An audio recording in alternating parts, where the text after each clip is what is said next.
હવે ઉદ્યોગ આવતા વર્ષે નહીં થશે અને 2027માં થશે ને આવતા વર્ષે વાઇબ્રન્ટ થશે. એટલે વાઇબ્રન્ટની સાથે ક્રેશ ના થાય માટે ઉદ્યોગને આ વર્ષે પાછું કરવામાં આવ્યું છે.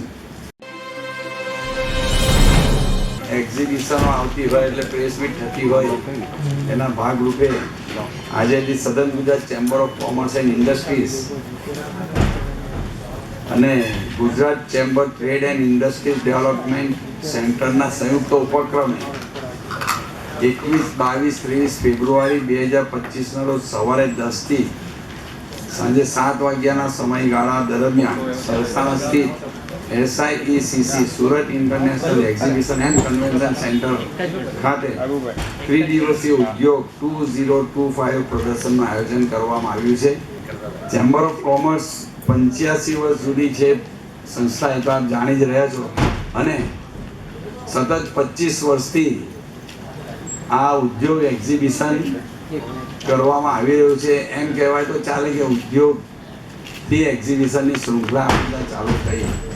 વનિતા વિશ્રામમાં પહેલાં આપણે અહીંયા એક્ઝિબિશન કરતા હતા અને ત્યારથી સતત ઉદ્યોગ એક્ઝિબિશનનું આયોજન કરવામાં આવે છે. ઉદ્યોગ એક્ઝિબિશન ધીરે ધીરે એટલું મોટા ફરક પર જવા માંડ્યું કે તેમાંથી જુદી જુદી બ્રાન્ચીસો નીકળી.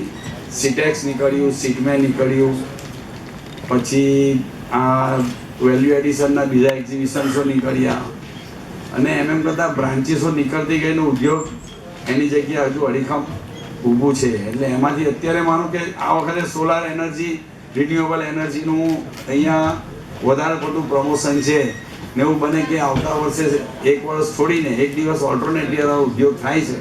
ગયા વર્ષે પણ ઉદ્યોગ હતું ને આ વર્ષે પણ આવ્યું. એનું કારણ છે કે ઉદ્યોગ એ વાઇબ્રન્ટની સાથે ક્લેશ થાય છે દર વર્ષે, માટે આ વર્ષે સતત બીજા વર્ષે કરવામાં આવ્યું છે.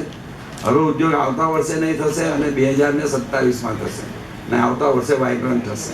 એટલે વાઇબ્રન્ટની સાથે ક્રેશ ના થાય માટે ઉદ્યોગને આ વર્ષે પાછું કરવામાં આવ્યું છે. ઉદ્યોગ પ્રદર્શનમાં સુરત ઉપરાંત અમદાવાદ, ગાંધીનગર, વડોદરા, રાજકોટ, અંકલેશ્વર, જામનગર, વાપી, વલસાડ, દાદરાનગર હવેલી, મુંબઈ, ઠાણે, નવી દિલ્હી, નોઈડા, જલંધર, હિમાચલ પ્રદેશ, ઉદયપુર, તામિલનાડુ એમ કુલ 175થી વધુ એક્ઝિબિટર્સ દ્વારા પાર્ટિસિપેટ કરવામાં આવ્યું છે. આ એક્ઝિબિશનમાં solar energy, solar panel, ancillary, inverter, water treatment, electrical અને ઇન્ડસ્ટ્રીઝ માટે જરૂરી દરેક પ્રકારના વેન્ટિલેશન સિસ્ટમનું પ્રદર્શન કરવામાં આવશે.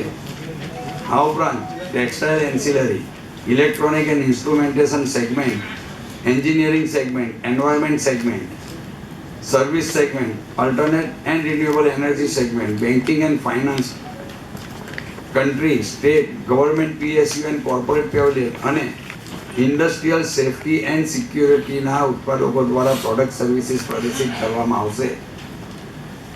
આ એક્ઝિબિશનનું એક અમે નવો ઇનિશિયેટિવ એવો લીધો છે કે આ એક્ઝિબિશનમાં અમે મૂકબધિર અને દિવ્યાંગો માટે એક અલગથી પેવેલિયન ફાળવવામાં આવ્યું છે. આપણા સુરતમાં ઘણી એવી શાળાઓ છે જેમાં મૂકબધિર અને દિવ્યાંગ બાળકો અભ્યાસ કરે છે, અને ભગવાને કોઈક વસ્તુ છીનવી હોય તો એ લોકોને કોઈક બીજી રીતે એવી સ્કિલ આપી હોય કે જે એને પ્રદર્શિત કરવાનો એ લોકોને ચાન્સ ના મળતો હોય.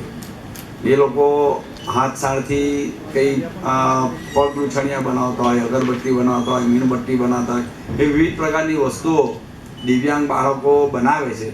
તો એમને ફ્રી ઓફ ચાર્જમાં એક દિવ્યાંગ સ્ટ્રીટ અમે ઊભી કરી છે ને તેઓને અમે સ્ટોલ્સ આપવાનું નક્કી કર્યું છે. અને લગભગ 10 થી 12 સ્કૂલોએ અમારે ત્યાં સ્ટોલ બુક કરાવ્યા છે, જે જેમને સદંતર ફ્રી ઓફ કોસ્ટ આપવામાં આવશે.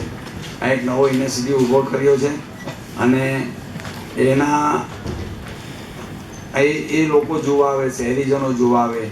તેમાં આપ સર્વેનો સાથ સહકાર અમને અત્યાર સુધી સાંભળ્યું છે, ને આ ઉદ્યોગ પ્રદર્શનમાં પણ આપ લોકોનો સહકાર અમને રહેશે જ એવી હું આશા રાખું છું.